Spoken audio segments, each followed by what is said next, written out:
ಸಾಮಾಜಿಕ ಜಾಲತಾಣಗಳನ್ನ ನಿಷೇಧ ಹಿನ್ನೆಲೆ ಸಿಡಿದೆದ್ದಂತ ಯುವಕರ ಕಿಚ್ಚು. ನೇಪಾಳದಲ್ಲಿ ಸಾಮಾಜಿಕ ಜಾಲತಾಣಗಳನ್ನ ನಿಷೇಧ ಮಾಡಿರುವಂತ ಹಿನ್ನೆಲೆ ಅಲ್ಲಿನ ಯುವಕರ ಕಿಚ್ಚಂತೂ ಹೆಚ್ಚಾಗೇ ಇದೆ. ಪ್ರಧಾನಿ ಸ್ಥಾನಕ್ಕೆ ಕೆಪಿ ಶರ್ಮಾ ಓಲಿ ರಾಜೀನಾಮೆಯನ್ನ ನೀಡಿದ್ದಾರೆ. ಸಾಮಾಜಿಕ ಜಾಲತಾಣಗಳು ನಿಷೇಧ ಮಾಡಿದಂತ ಹಿನ್ನೆಲೆಯಲ್ಲಿ ಮಾಜಿ ಪ್ರಧಾನಿ ಮನೆಗೆ ಬೆಂಕಿಯನ್ನ ಕೂಡ ಇರಿಸಲಾಗಿದೆ. ಮತ್ತೋರ್ವ ಮಾಜಿ ಪ್ರಧಾನಿ ಹೆಂಡತಿಗೂ ಕೂಡ ಥಳಿತವನ್ನ ಮಾಡಲಾಗಿದೆ. ಸಾಮಾಜಿಕ ಜಾಲತಾಣಗಳು ಒಂದು ನಿಷೇಧ ಹಿನ್ನೆಲೆಯಲ್ಲಿ ಇಂಥ ಒಂದು ಘಟನೆ ಸಂಭವಿಸಿರುವಂಥದ್ದು.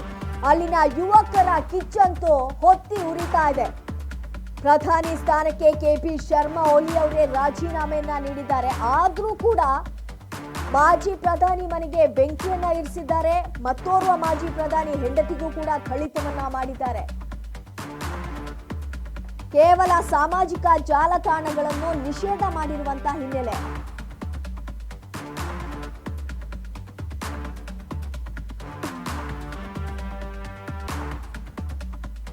ನೇಪಾಳ ಇದೀಗ ಅಕ್ಷರಶಃ ಬೆಂಕಿ ಉಂಡೆಯಾಗಿದೆ. ಸಾಮಾಜಿಕ ಜಾಲತಾಣಗಳನ್ನ ನಿಷೇಧ ಮಾಡಿದ್ದರಂತಹ ವಿರುದ್ಧ ಯುವಕರೆಲ್ಲರೂ ಕೂಡ ಸಿಡಿದೆದ್ದಿದ್ದಾರೆ. ಪ್ರಧಾನಿ ಸ್ಥಾನಕ್ಕೆ ಕೆಪಿ ಶರ್ಮಾ ಓಲಿ ಅವರು ರಾಜೀನಾಮೆಯನ್ನ ನೀಡಿದ್ರು. ಆದ್ರೂ ಸಹ ಯುವಕರ ಕಿಚ್ಚು ಕಡಿಮೆ ಆಗಿಲ್ಲ ಅಂತಾನೆ ಹೇಳ್ಬೋದು. ಯುವಕರು ದೇಶದ ಸಂಸತ್ತಿಗೆ ಕೂಡ ಮುತ್ತಿಗೆಯನ್ನ ಹಾಕಿದ್ದಾರೆ, ಬೆಂಕಿ ಕೂಡ ಹಚ್ಚಿದ್ದಾರೆ ಅಂತ ಮಾಹಿತಿ ಲಭ್ಯ ಆಗ್ತಾ ಇದೆ.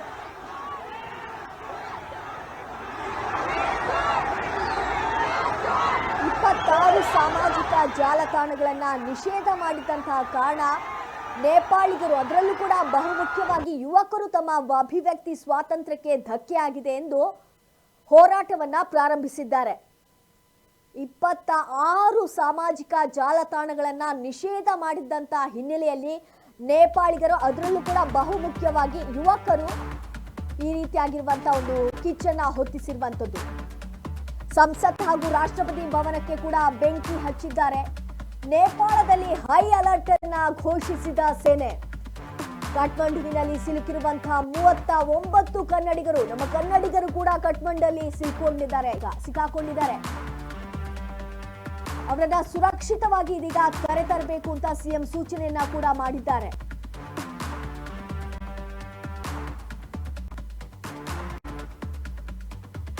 ನೇಪಾಳದಲ್ಲಿ ಮುಂದುವರೆದ ಹಿಂಸಾಚಾರ, ಸಂಸತ್ ಹಾಗೂ ರಾಷ್ಟ್ರಪತಿ ಭವನಕ್ಕೆ ಕೂಡ ಬೆಂಕಿ ಹಚ್ಚಿ ಕಿಚ್ಚನ್ನ ಹೊತ್ತಿಸಿದ್ದಾರೆ. ನೇಪಾಳದಲ್ಲಿ ಹೈ ಅಲರ್ಟ್ ಕೂಡ ಸೇನೆ ಘೋಷಣೆ ಮಾಡಿದೆ. ನೋಡಿ, ಸಾಮಾಜಿಕ ಜಾಲತಾಣವನ್ನ ಏನು ನಿಷೇಧ ಮಾಡಿರುವಂತಹ ಹಿನ್ನೆಲೆ ಈ ರೀತಿಯಾಗಿರುವಂತಹ ಬೆಂಕಿ ಹೊತ್ತಿ ಉರಿತಾ ಇರುವಂತದ್ದು. ಅಲ್ಲಿನ ಯುವಕರೆಲ್ಲರೂ ಕೂಡ ಈ ರೀತಿಯಾಗಿ ಒಂದು ಏನೋ ಕಿಚ್ಚು ಹೊತ್ತಿಸ್ತಾ ಇರುವಂತದ್ದು ಅಂತ ಹೇಳ್ಬೋದು. ಅಲ್ಲಿ ನೇಪಾಳ ಇದೀಗ ಅಲ್ಲೋಲ ಕಲ್ಲೋಲವಾಗಿದೆ. ಅಲ್ಲಿ 39 ಕನ್ನಡಿಗರು, ಕಠ್ಮಂಡುವಿನಲ್ಲಿ 39 ಕನ್ನಡಿಗರು ಕೂಡ ಸಿಕ್ಕಾಕೊಂಡಿದ್ದಾರೆ. ಅವರನ್ನೀಗ ಸೇಫ್ ಆಗಿ ಕರೆದೊಯ್ಯಬೇಕು ಅಂತ ಸಿಎಂ ಸಿದ್ದರಾಮಯ್ಯ ಅವರು ಸೂಚನೆಯನ್ನ ಕೂಡ ನೀಡಿದ್ದಾರೆ.